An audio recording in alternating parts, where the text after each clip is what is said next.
Hello, welcome to season buds. நம்ம இன்றைக்கி பார்க்க போகிறது ரொம்பவே ஹெல்த்தியான சிம்பிளான ரெசிபி, ஒன்னட் chutney with veg egg omelette. Veg egg omelette அப்படின்னா பச்சை பயிறு அடை தாங்க. ஸோ அது நீங்கள் பொதுவாக கல்யாண வீட்டில் பார்த்தீங்கன்னா மெனுவில் வெஜ் ஆம்லேட்டுன்னு தான் இந்த சைடெலாம் கொடுத்துருப்பாங்க. ஸோ என்னென்னு உள்ளே போய் பார்த்தா பச்சை பயிறு அடையாக தான் இருக்கும். அந்தளவுக்கு டேஸ்ட்டாக இருக்கும், ரொம்பவே சாஃப்டாக இருக்கும். ஒரு ஹெல்த்தியான டிஷ்ஷு, உங்கள் குழந்தைங்களுக்கும் கண்டிப்பாக பிடிக்கும். ஸோ வாங்க இப்போ எப்படி செய்கிறதுன்னு பார்க்கலாம்.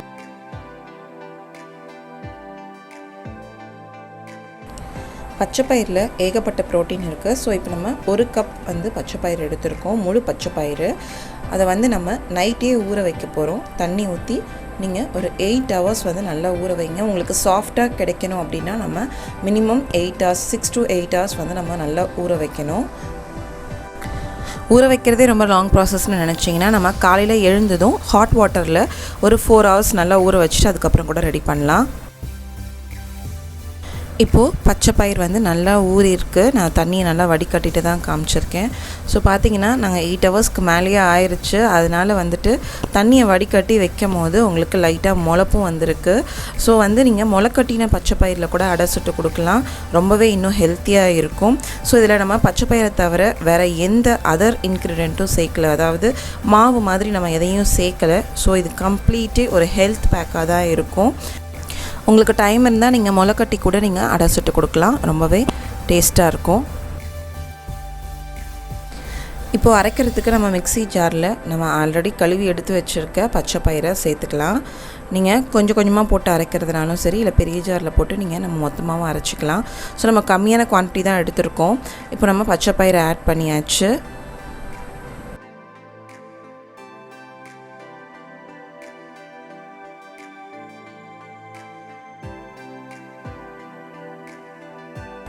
பச்சை பயிறு கூடயே நம்ம தேவையான அளவு உப்பு சேர்த்துக்கலாம். உப்பு நம்ம டேஸ்ட்டுக்கு ஏற்ற மாதிரி தான்.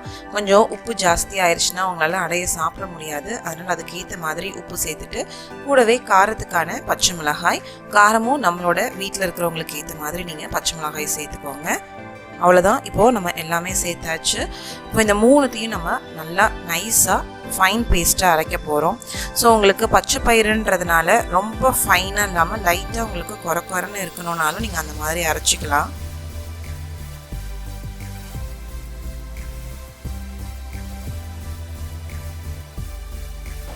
இப்போது அரைச்ச மாவை வேறு பவுலில் ட்ரான்ஸ்ஃபர் பண்ணிக்கலாம்.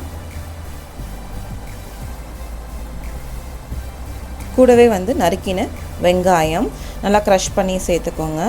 அப்போ தான் உங்களுக்கு 1-2 ஒட்டிகிட்டு இருந்தால் கூட உங்களுக்கு தனித்தனியாக ஆகும். அதனால் நம்ம கையிலே சும்மா நசுக்கி போட்டுக்கிறோம். ஸோ வெங்காயம் சேர்த்ததுக்கப்புறம் கூடவே இஞ்சி, அந்த அடைக்கி இஞ்சி ஃப்ளேவர் ரொம்பவே முக்கியம், அது இன்னும் டேஸ்ட் சேர்த்து கொடுக்கும். நறுக்கின கருவேப்பிலை அது கூடவே கொத்தமல்லியும் சேர்த்து எல்லாத்தையும் நல்லா மிக்ஸ் பண்ணிக்கலாம். கொஞ்சோண்டு தண்ணி ஆட் பண்ணிக்கோங்க. ரொம்ப திக்காக இருந்தால் நம்மளால் அடையாக ஊற்ற முடியாது. ஸோ நம்ம தண்ணி ஆட் பண்ணிக்கலாம். மாவு இப்போது ரெடி. இதை நம்ம இப்போது ஹீட் பண்ண தோசை தவாவில் நம்ம எப்போவும் வீட்டில் தோசை ஊற்றுற மாதிரி நல்லா ரவுண்ட் ஷேப்பில் ஊற்றி 2 பக்கமும் சுட்டு எடுக்க போகிறோம்.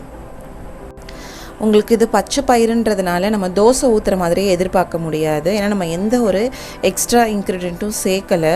அதனால் நீங்களே கரெக்டாக மேனேஜ் பண்ணி ரவுண்ட் ஷேப்பில் ஊற்றிடுங்க.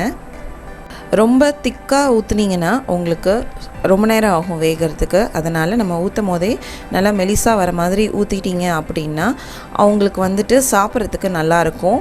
கூடவே நம்ம தேங்காய் எண்ணெய் சேர்த்துக்கலாம். தேங்காய் எண்ணெய் பிடிக்காதவங்க நம்ம கடலை எண்ணெய் கூட சேர்த்துக்கலாம். இப்போது நல்லா வேகட்டும். உங்களுக்கு லைட்டாக கலர் சேஞ்ச் ஆகும் போது நம்ம இன்னொரு சைடு திருப்பி போட்டு 2 பக்கமும் நல்லா வெந்ததுக்கப்புறமே சர்வ் பண்ணலாம். பச்சை பயிறு உங்களுக்கு ரொம்பலாம் டைம் எடுக்காது வேகிறதுக்கு, சீக்கிரம் வெந்துடும். ஆனால் நம்ம நார்மலாக அடக்கி கொடுக்குற டைமையாவது இந்த வேகிறதுக்கு நம்ம கொடுக்கணும். இதே அடையை நம்ம கம்மியான டைம் ஊற வச்சும் கொடுக்கலாம். ஆனால் உங்களுக்கு ரொம்ப சாஃப்டாக வராது, கொஞ்சம் குறைன்னு இருக்கும். அந்த perfect soft taste, egg taste உங்களுக்கு இதில் கிடைக்காது. மற்றபடி நீங்கள் ஒரு 3 to 4 hours ஊற வச்சு கூட நம்ம இதை ரெடிமேடாக கூட செஞ்சு கொடுக்கலாம். ஸோ இப்போ பச்சை பயிறு அடை ரெடி. ஸோ இது கூடவே நம்ம ஒரு 1 மினிட் சட்னியும் எப்படி செய்கிறதுன்னு பார்த்துடலாம். இந்த அடைக்கு அந்த சட்னி ரொம்ப சூப்பராக இருக்கும். மிக்ஸி ஜாரில் நம்ம துருவின தேங்காய் இல்லைனா வந்து கீரின தேங்காய் நீங்கள் எந்த மாதிரி எடுத்துக்கிறீங்களோ எடுத்துக்கோங்க.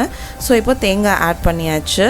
அது கூடவே நம்ம வந்துட்டு புளி ஆட் பண்ணிக்கலாம். புளி வந்து உங்களுக்கு ஒரு நெல்லிக்காய் சைஸ் அளவுக்கு, ஒரு கொஞ்சம் அளவுக்கு நீங்கள் ஆட் பண்ணுற தேங்காய்க்கான அளவு தான். சின்ன நெல்லிக்காய் அளவு சேர்த்துட்டு கூடவே நறுக்கின வெங்காயமும் சேர்த்து, இப்போ நறுக்கின வெங்காயம் சேர்த்தாச்சு. அது கூடவே காரத்துக்கான காய்ந்த மிளகாயும் சேர்த்துக்கலாம். இந்த சட்னி ரொம்பவே ஈஸி. நம்ம ராவாக தான் எல்லாத்தையும் அரைக்க போகிறோம். தேவையான அளவு உப்பு சேர்த்துக்கோங்க. இப்போது அதை அரைக்கிறதுக்கு கொஞ்சமாக தண்ணியும் ஆட் பண்ணிவிட்டு நம்ம வந்து இதை நல்லா ஃபைன் பேஸ்ட்டாக அரைச்சி எடுத்துக்கலாம்.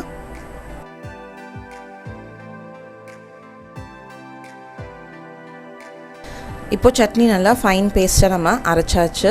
ஸோ இது கூட ஒரு தாளிப்பு நம்ம சேர்த்துடலாம். அப்போ தான் டேஸ்ட் நல்லாயிருக்கும். ஸோ இப்போது எண்ணெய் நல்லா சூடு பண்ணிவிட்டு அதில் நம்ம கடுகு சேர்த்துடலாம். கடுகு எப்போவுமே நல்லா பொரியணும். பொரிஞ்சு வந்ததுக்கப்புறம் நம்ம உளுத்தம்பருப்பு சேர்த்துக்கலாம்.